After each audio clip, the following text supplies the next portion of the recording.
नमस्कार सर्वांना. तेजस्वीज होम किचनमध्ये तुमचं खूप खूप मनापासून स्वागत. बऱ्याच वेळा खूप थकल्यासारखं वाटतं, थकवा जाणवतो. घाईघाईत आपली मुलंसुद्धा योग्य आहार घेत नाही आणि विटॅमिन्स, मिनरल, फायबर, कॅल्शियम ह्यांची जेव्हा शरीरात कमतरता जाणवते, तेव्हा आपण वेगवेगळ्या पावडरी घरी घेऊन येतो. आज आपण अशीच केसांपासून नखांपर्यंत मल्टीव्हिटॅमिनसाठी पावडर घरातल्या घरातच तयार करणार आहोत. ही पावडर आपण लहान मुलांना गरम दुधातून उकळून देऊ शकतो किंवा आपण थंड दुधामध्ये थंडाई म्हणून देऊ शकतो.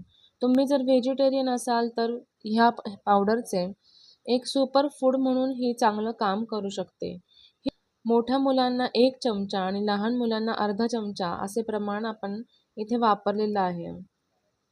व्हिडिओ जर पाहायचा असेल तर खाली दिलेल्या छोट्याशा ट्रायंगलवर तुम्ही जर क्लिक केले तर मोठा व्हिडिओ तुम्हाला नक्की दिसेल.